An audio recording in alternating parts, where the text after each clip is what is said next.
Okay, folks, we're going to get back to order because I am the queen of efficiency. We are going to be holding a subject matter hearing on permanent daylight savings time, which is House Bill 39. We're also going to be doing another one after that, which is the Enslavement Redress Act of 1227. But I want to talk a little bit about how we're going to do this hearing. This is a big topic. However, and we'll get into it a little more, we're going to limit the testimony and try and move this along so that we can get to questions and be as efficient as we can with our time. So we're going to start with Representative Morgan, who filed House Bill 39, but we also have Representative Halbrook, who filed the same motion, but it was timed a little later. So we're extending the courtesy for him to present as well. And then we're going to hear from a Stephen Calandrillo from the University of Washington virtually. He is a proponent. And we're going to hear from 3 opponents, JP, Lindsay McCullough, and Dennis Lyle. We're also asking that everybody limit their testimony. The bill sponsor and Representative Halbrook, I hope you got on this as a co. I know you had your own. Did you get on this bill as a co, the 39?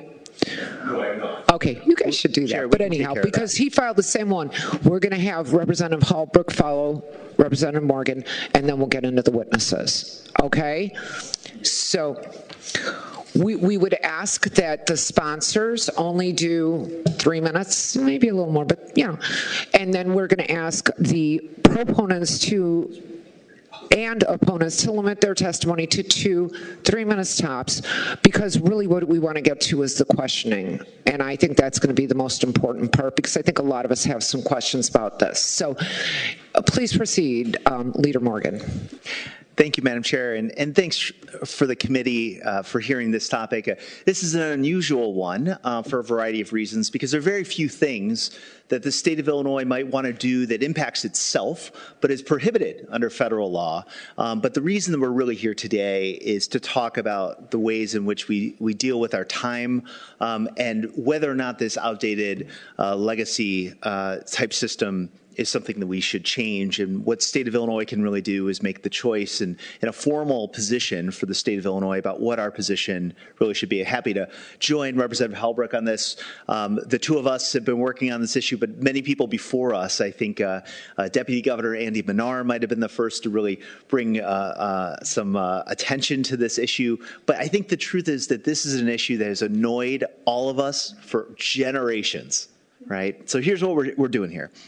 We're talking about, in particular, House Bill 39 would amend the Time Standardization Act. It's an Illinois act to make daylight savings time permanent. Daylight saving time permanent in Illinois. This may be the only effort that I personally ever share with Marco Rubio, and yet here we are. So, in particular, this legislation. Let me give you just a little bit of background, and I'll try and keep it brief. Initially, this subject matter hearing was scheduled the week of March 9th, 2 days after we lost yet another hour of sleep. And so this would have been the top of mind for everyone in the room, including a friend of mine who has a birthday every year in spring where she loses an hour. And so I apologize to her that we haven't changed this, but I also hear from senior citizens, small business owners, and especially people like many of us in the room who are parents of small children, we need to end the suffering that comes with daylight saving time, that every year, twice a year, we change our system, we change our time, and it really disrupts a lot. So let me talk about some of the aspects of this. So in particular, for those of us with small children, you know how big of a pain this can be, messing up morning routines, school attention spans, and general mood for days. This semi-annual disruption is completely avoidable. It's completely avoidable. According to an Economist YouGov poll in November 2021, nearly 2/3 of Americans want to stop this twice per year change. So for some parents, the additional brightness at the end of the day can mean more activity for their children.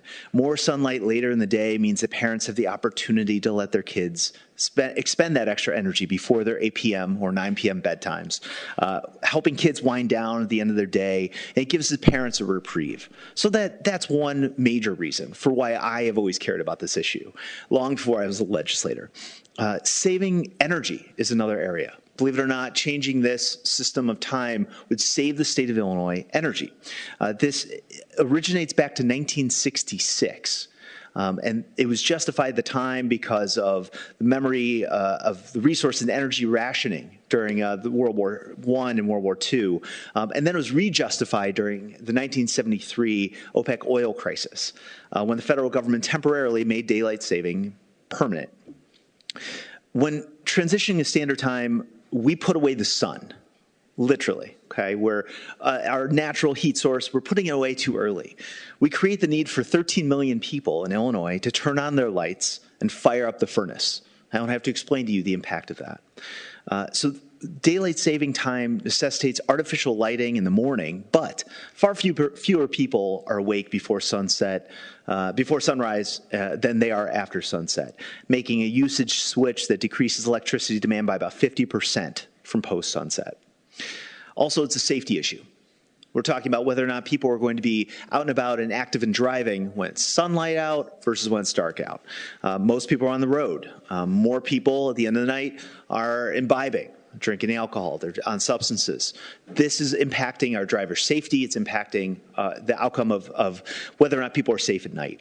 So extra light in the evenings reduces criminal activity. Again, these are really self-explanatory things when you really think about it, really obvious.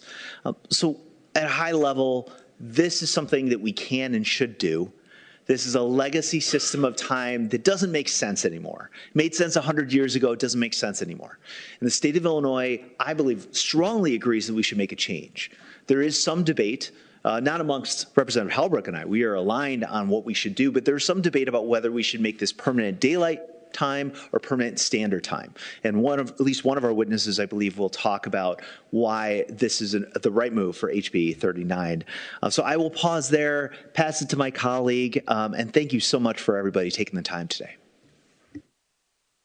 Thank you so much. I would just like to, although we're not voting today, the witnesses did file slips. So we have the witness slips for Stephen Calandrillo from the University of Washington that's going to be testifying.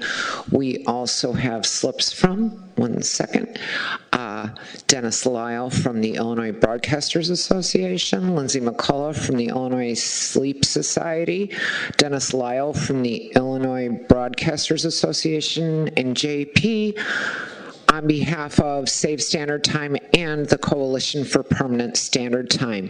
Representative Halbrook, thank you so much. Please proceed. Thank you. Thank you, Chairwoman Blair-Sherlock, Vice Chairwoman Grassi, and Spokesperson Rosenthal, and members of the committee. Thank you for this opportunity to speak today on House Bill 1400, a proposal to adopt permanent daylight savings time as a year-round standard for time in Illinois. And I want to thank Representative Morgan for help setting the table, and hopefully my comments will further expound upon the reason why we need to do this. Every year we go through the same ritual of changing our clocks, springing forward in March and falling back in November. And every year we deal with the same disruptions: lost sleep, increased accidents, and negative impacts on public health and productivity. HB 1400 proposes a common sense solution: make daylight savings time permanent and eliminate the unnecessary outdated clock changes. The benefits are clear: improved public health and safety. Studies have shown that transitions in and out of daylight saving time are associated with higher rates of heart attacks, strokes, workplace injuries, and traffic accidents. Permanent daylight savings time eliminates this harmful disruption. more daylight in the evening. With more daylight in the evening hours, families can enjoy more outdoors time after work and after school. This promotes physical activity, supports local businesses, and enhances the quality of life. Increased energy efficiency.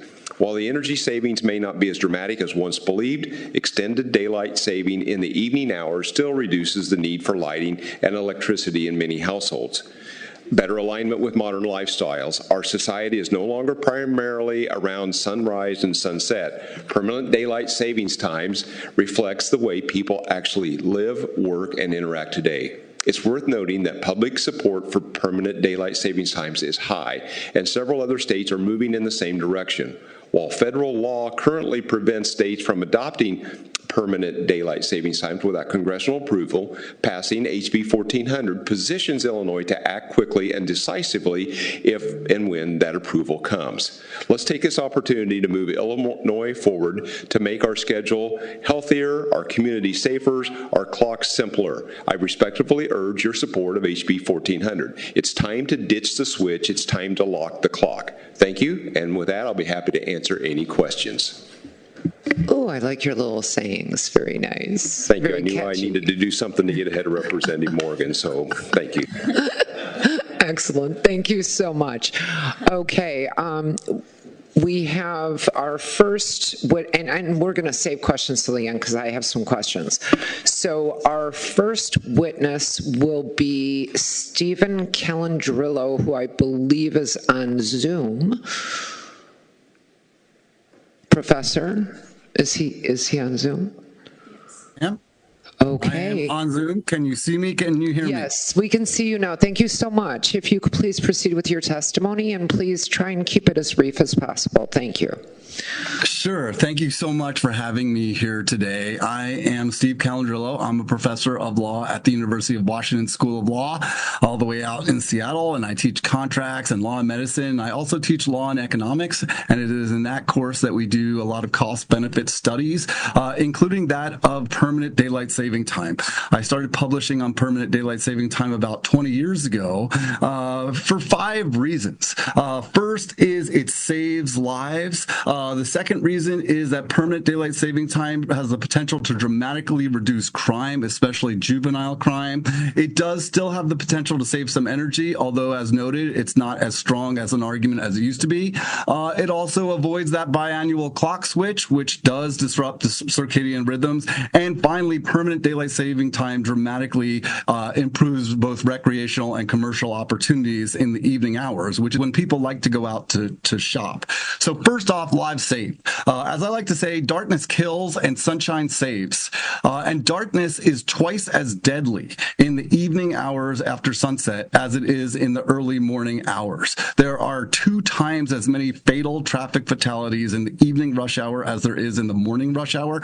Many more people are on the road in the evening and can benefit from having daylight still out. That's what daylight saving time does. And there's much more alcohol in people's bloodstreams in the evening hours than there is in the morning hours, and there's many more children enjoying outdoor unsupervised play. And a meta study by Rutgers researchers Coate and Markowitz showed that a roughly 343 lives per year could be saved in net traffic fatality reductions. This is vehicle on vehicle and vehicle on pedestrian fatalities by pushing an hour of daylight from the morning into the evening hours. That's a net savings of close to 400 lives. And in addition to the lives saved, you're talking about millions of injury accidents that wind up hospitalizing individuals but do not take their lives, but result in significant disability. So number one reason, daylight saves lives, daylight saves injuries, and it's much more important in the evening rush hour than it is in the morning.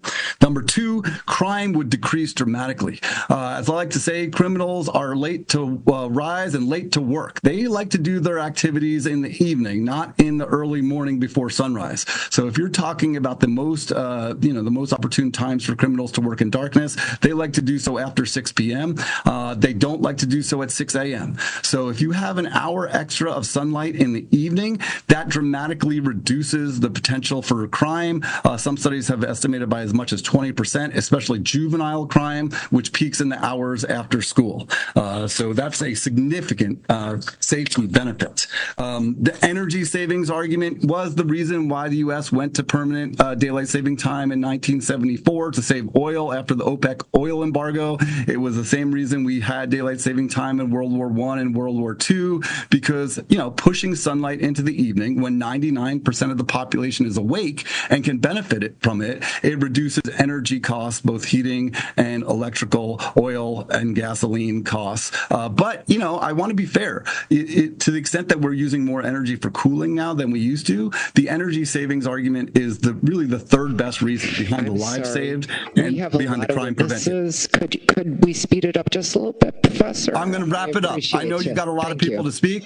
And so I also want to talk about avoiding the biannual clock switch. That messes up circadian rhythms and produces more fatalities and heart attack risks. So I agree we don't want to have a biannual switch. But also, lastly, recreation and commerce flourishes in the early evening hours, and it flourishes in the sun. People are a lot safer going out at 6 p.m. if there's still sunlight out. I had a student recently who wrote a feminist analysis of daylight saving time and showed that women especially are more secure going out to shop at stores, whether it's a grocery store or a shopping for clothes or whatever they like to, whatever people want to do, whether they want to play sports as well or walk the dog. At 6 p.m., if the sun is down, it's not as safe. It's at 6 p.m. if the sun is out, it is as safe. And half the population is asleep at 5 or 6 a.m. and would not benefit from any sunshine there. Now, I know there are other folks who will talk to you about, the sleep studies and the need to go with standard time. But the problem is people no longer live their lives by the sun and no longer live their lives by standard time. Prime time is in the evening for a reason. That's when people are choosing to live their lives. They're not putting down their screens when the sun sets. And given that reality, we need to adapt to the way people live their lives, both for crime prevention, for lives saved, for recreational interests, for commercial interests. And I realize I've probably gone over my time. I will stop there, but I appreciate you so much for listening to me. Thank you. Is it possible that you could, I don't know if he's still on. Is he still on Zoom? I'm here. Yeah, I'm just wondering if you could stick around for questions. We're going to have questions when the witnesses are done. Okay, sure. I have a faculty meeting right now, but I will attend that and put some earphones in so that if people have questions, I'll try to take them. No worries. Okay.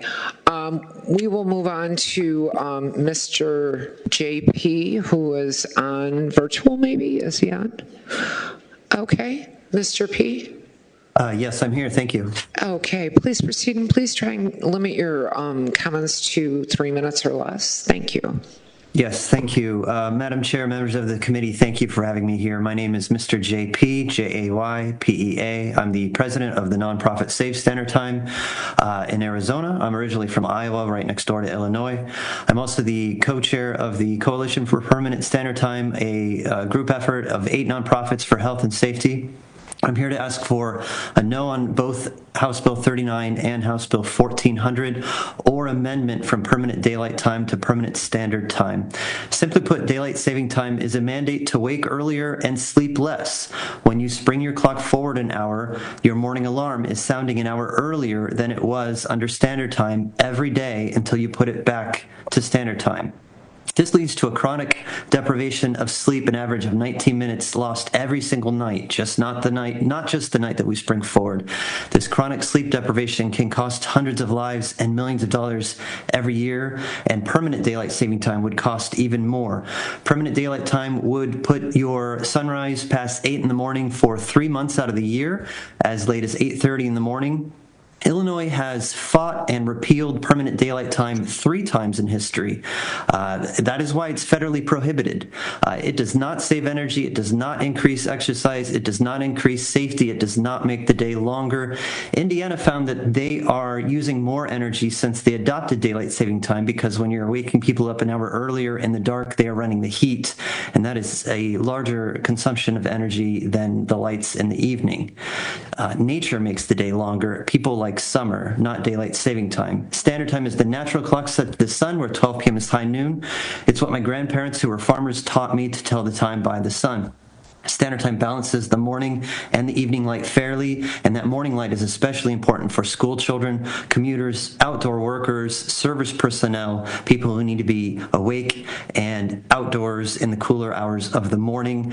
More than half of Americans are awake at or before 6:30 in the morning.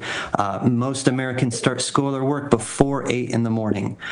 They need that morning light. Permanent Standard Time recently passed the Kansas Senate. It's in the final stages of Nebraska. It's being considered in Missouri, Wisconsin, Indiana, Michigan, Minnesota, and many other states. And Gallup just last month found that nearly half of Americans want permanent standard time. Only a quarter want permanent daylight time.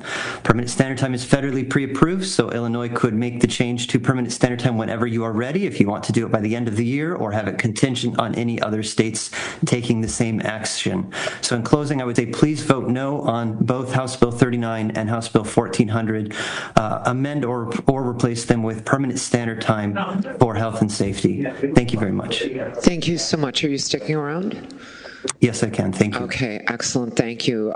Lindsay McCullough, is she in the room? Please mute your thing. I'm here virtually. Oh, I'm sorry. I didn't know you were virtual. Okay. So, Ms. McCullough from the Illinois Sleep Society, please proceed, and please keep your comments to 3 minutes or less. Thank you. Yes, absolutely. Thank you, Chairwoman Blair-Sherlock, Vice Chair Grassi, Spokesperson Rosenthal, esteemed members of the committee. Thank you for having me here today. I apologize I can't be with you physically, but happy to be here virtually. My name is Dr. Lindsay McCullough, and I'm an internist and sleep medicine specialist practicing in Illinois. And I am here representing the Illinois Sleep Society and the American Academy of Sleep Medicine. My ask is to please oppose HB39 and HB1400 due to the health and safety risks associated with permanent daylight saving time. Over 70% of Americans want to eliminate seasonal time changes, me included. When we lose an hour on our clocks each spring, I struggle to get out of bed on time, despite optimal sleep hygiene and preparation for the change the week before. I, like millions of other Illinois residents, live with a sleep disorder, making this transition even more difficult. I take public transit to work, not wanting to add another drowsy driver on the road, and have the luxury of starting my clinic a little later to accommodate for some of the extra sleepiness. Many people in Illinois have to be at work or school before 8 a.m. and need to drive to get there, so they don't have this luxury. And on Monday, March 10th, 2025, the Monday after the time change, a third of my patients didn't show up for their appointment with me, which is very atypical for my clinic. And research shows significant consequences in the days following the springtime change, including increased heart attacks, strokes, hospitalizations, missed medical appointments, worse productivity and academic performance, and increased car crashes. Though if we eliminate time changes, permanent standard time is the healthiest and best choice. Standard time aligns the sun with our natural biological clock or circadian rhythm, which is important for healthy sleep and optimal physical, mental, and brain health. Evidence shows that our internal clocks cannot adapt to permanent daylight saving time, which leads to ongoing sleep deprivation and misalignment of the biological clock. This contributes to more chronic diseases like obesity, heart disease, diabetes, cancer, and depression. A common misconception is that daylight saving time brings more sunlight, and it is jarring in December when it's dark outside early, but the days get longer in the spring and summer no matter what. The timing is just slightly different with the sunlight. So in conclusion, please oppose House Bill 39 and 1400 and consider amending in favor of permanent standard time. Permanent standard time, not daylight saving time, is recommended by numerous health and safety organizations and is the best and healthiest choice for Illinois residents of all ages. Thank you for your time. Thank you so much. Okay, and the next and final witness is Dennis Lyle with the Illinois Broadcasters Association. Is he live or is he virtual?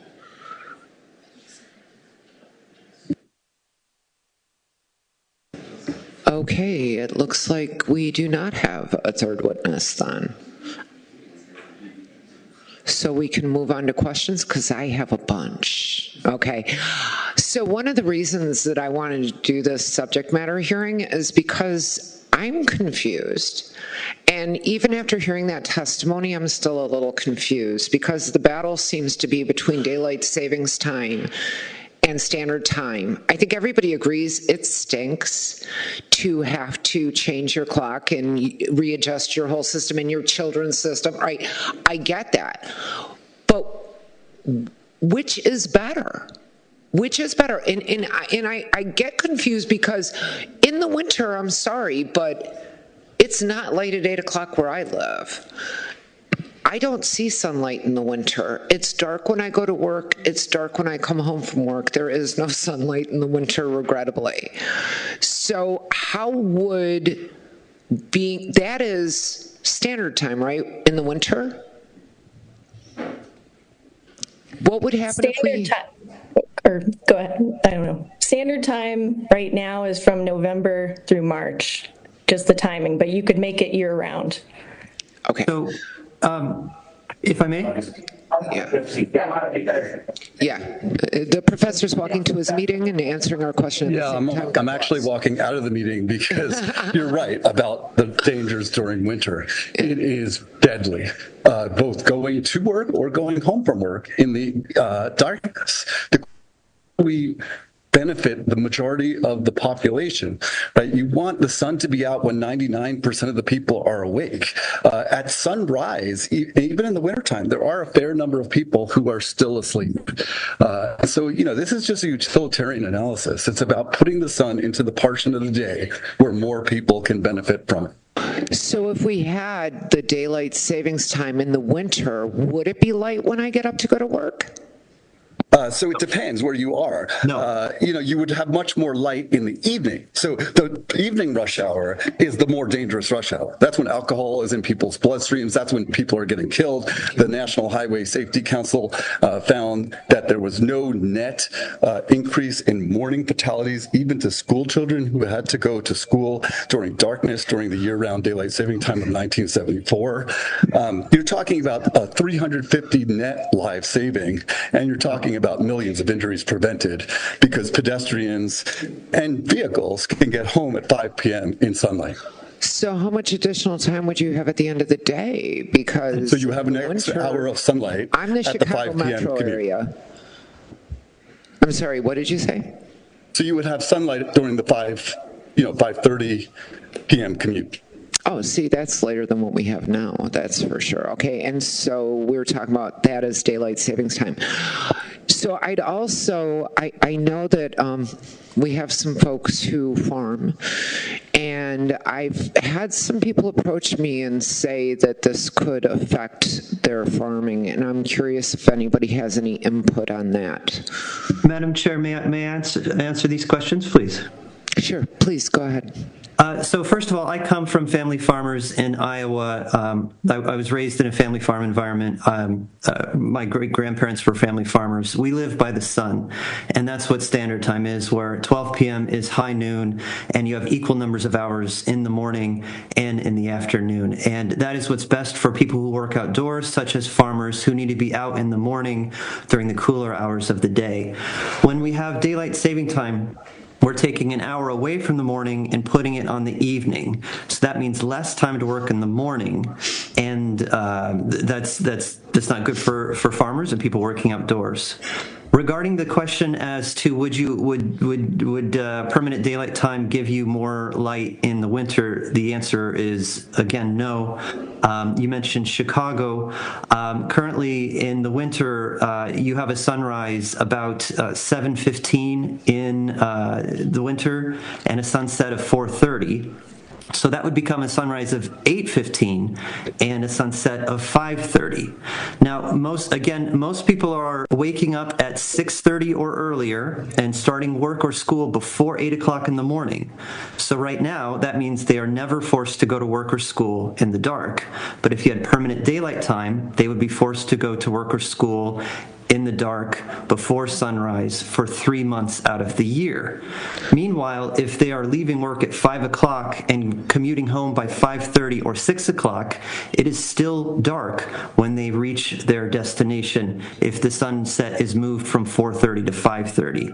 So you're not really gaining any daylight with this permanent daylight time. And instead, you are decreasing the duration and quality of sleep. And that leads to drowsy driving in the dark. And that's why it increases car accidents. There was a recent study finding that it increases car accidents more than 20% that have less sunlight in the morning. Gotcha. Thank you. We have other members that have some questions. First, I'm going to go to Representative Ryan and then Representative Swanson. Representative Ryan. Yeah, to that point, I was looking at the same thing. The kids are going to be going to school at 8:30 in the morning. It's going to be dark out. I find problematic. But a question to both sponsors of the bill. Are you more interested in getting rid of the time changes, or are you more interested in getting rid of the time changes and have it at the time you want? Are you amenable to maybe going the other way and having the time change the other side? I think that's an important point. I think what you're hearing from all these experts, some that are pro permanent daylight time, some that are pro permanent standard time, what you're hearing is consensus that the system as it exists doesn't work. It's not optimal. It's both Halbrook and I are saying the same thing. The witnesses are saying the same thing, that this back and forth twice a year doesn't work. It's not optimal. The debate and the discussion is what is better if we do permanent daylight time versus permanent standard. So I think that that's the discussion here today. To me, we made arguments. I'm not going to rehash it. We made arguments about why we think permanent daylight time is more appropriate, and you're hearing good arguments, the real arguments about why those that believe that permanent standard time would be appropriate. But again, let's start with what we agree on, which is we need to change the system we have. Yeah, and I just want to add on that people are tired of the switch. That was my closing comments. Ditch the switch, lock the clock. Okay, and it boils down, which do you prefer? Do you prefer your daylight longer in the evenings or the morning? I think most would prefer longer daylight in the evenings. The only way to solve this problem, if you want more daylight altogether, you got to move closer to the equator. That's the only thing that solves that for folks who want to do that. Okay. No, if you don't like what you have, move to Alaska, and it only gets worse. So yeah, we're not getting more time. I mean, that's the part I don't understand with the farmers. If they're working on a sunrise to sunset schedule, what's the difference if sunrise is at 6:15 or 8:15? If they're going to have 8 hours or 9 hours or 10 hours or 11 hours, depending on the month of the year, to do their work. So I don't understand that argument. Yeah, I fail to understand that farmer argument. I grew up, in junior high and high school working on dairy farms. We milk cows twice a day, regardless, right? It doesn't matter if it's 5 a.m., 4 a.m., whatever. It doesn't matter whether it's sunshine or not. I don't understand that argument. I think it's interesting that on standard time that you have equal number of hours before noon and the same after, but it's like, okay, I don't know why that makes a difference. But agriculture is different today, technology is different today, everything's different today. I think this is a situation that has, this constant switching has outlived its usefulness, is my view about it. I'm 100% with you on that. It's just a matter of which one's better. Okay, thank you. Thank you so much. And I am hopeful that maybe we can get a farmer to say something. But anyhow, Representative Swanson. As a farmer, livestock was mentioned. Our livestock don't have clocks. They eat when they want to eat. They get up when they want to get up. They do what they want to do. It doesn't matter what time of the day it is. As far as a farmer too, I get mad at the guy that invented lights for tractors because it doesn't matter. It doesn't matter what time of day it is. You turn the lights on the tractor. If you're doing chores in the morning and it's dark outside, you turn the lights on. If you're working in the fields until late at night or doing chores at night, you turn the lights on. So I don't know if this is really a farmer issue because we adapt to whatever elements we're given and we adapt to time. All I can say, we're blessed with the more daylight, but it doesn't matter because when it's dark, we turn lights on. When it's light, we turn lights off. So that's from a farmer's perspective. And General Rosenthal, being a farmer, I don't know if you have any comments either. But that's all I have, Madam Chair. Thank you. If I could, I do have another one, but Spokesperson Rosenthal, would you like to comment on the farmer issue before I get to the next question? I can attest to it doesn't matter what the clock says. I get up the same time every day, go to bed whenever I feel like, and sleep about 5 hours, and it does not matter what the clock says. I'm up before the sun in the summer, in the winter, go to bed after the sun goes down. It just doesn't matter. And I would tell you that my wife sees me more when the sun goes down because I work until the sun goes down. And so if the day's longer, she sees me later at night. That's it. Thank you so much for your input. Okay, Representative Grassi has some questions. Thank you. I first wanted to comment. I definitely notice a change in my dog during the time changes. The dog does not know when there's a time change, but knows when it's feeding time. But I also see a change, especially in a lot of the memory care facilities during time changes for those older adults who aren't really following the clock. And I know that I've definitely experienced more anxiety in a number of the people I'm seeing in those memory care centers when the time is shifted for everything. My question actually goes to, I saw American Airlines wasn't opposed to this. I'm curious how this might affect businesses or the airline or what that's about. If you can speak to that, I'd appreciate that. Yeah, no, that's a great point, Rep. Grassi, and I'll speak on their behalf. I don't think there's somebody in the room, but we've had a number of conversations about this issue, and whether it's American Airlines or broadcasters, I think that there are a couple things there, but the common theme is that they want consistency, particularly when you're talking crossing state lines, going national and international. They're looking for consistency across state lines. And so, as we already know, Indiana has a split time zone, right? So we have changes there that are already unhelpful. So I think the consistent requests I've gotten from the airlines are, whatever we do, let's just make sure we're doing it holistically. I think the good news in this is because of federal law, we can only change this if there's a national consensus. So I think that's the importance of Illinois taking a stand and making their perspective, as I think the two of us are saying we should have permanent daylight time. But ultimately, the federal government would address this, and I think we would all agree, whatever the change ends up being, let's be consistent, let's handle it on a national scope so that it's not impacting industry or transit or things like that, because it's state by state. Okay, and I have to say that's one of the reasons I really wanted to have this conversation, because I know they're having a conversation at the federal level, and I think it's good for us to be well-informed and well-prepared as that's occurring and having these discussions on the state level. Representative Ryan has additional questions. Yeah, just follow up on that. I know some states do not have daylight savings time. Are they grandfathered in somehow? What's the deal that we have to get approval? That's correct. Some that moved to permanent daylight time predated the Congressional Act, which I believe was in the 70s, and then you were still allowed to go to permanent standard time without that congressional action. Again, I think that has more to do with just what states were doing. They were moving to permanent daylight time, but to do what we are looking to do in these two bills, it would require congressional action.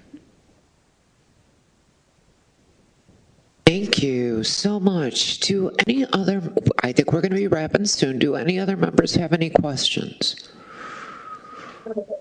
Okay, seeing none, I'd like to allow you to have like a wrap-up closing statement, shall we say. Thank you. Thank you, Madam Chairwoman, and ladies and gentlemen of this committee and to the witnesses. I don't know that you'll find any two individuals in this General Assembly that may be more opposed on many issues than the two of us here at the table, but this is a major issue that we agree on, okay? And people at home want us working together on major issues, and this is one that captures statewide attention, it captures national attention, and I think this is an issue that deserves this hearing today and further movement, and I hope that we can hammer out any details and differences that may be and move forward. I think it boils down to people are tired of the switch, and it depends on whether you want more daylight in the evening or you want it in the morning, and I think many would say we want that daylight in the evening. Thank you.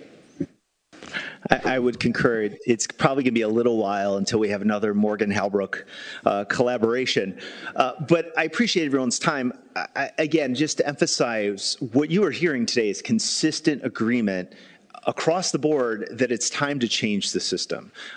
There are some good arguments about why we would make the change one way versus another, and that's really what this committee should be considering. But we should, as a state, make a decision for ourselves, right? The federal government is going to have a congressional discussion, a White House discussion, and they should have that. But ultimately, when they look at the state of Illinois, we should collectively decide what's best for us across the board. We've covered a lot of things: energy consumption, safety, school kids, and the ability to really live our lives in the ways that we do throughout the state of Illinois in so many different ways. So we should move to a permanent daylight saving time. And that's our request today. And we hope that at some point we can get to a vote in this committee and move on to get to the governor's signature. So thanks for everyone's time. Thank you so much. We have had on the original bill, which did not come back to committee yet, so we're just doing this as a subject matter, but on the original bill, there were a lot of witness slips, right? And people are very passionate about this, but I really do think it's important to be thoughtful about the two positions, right? The daylight savings time versus the permanent standard time.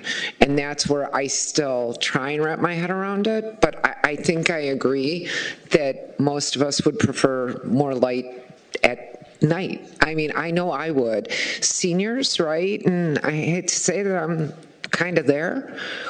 Driving at night's a challenge, right? If I could have additional daylight to drive, that's hugely advantageous. So, you know, I think those things are important, but I really appreciate you gentlemen for working together. I think this is amazing. Did anybody get a picture? For posterity? Yeah, hang on, guys. Stay there. We got to get a picture. There you go. Yes.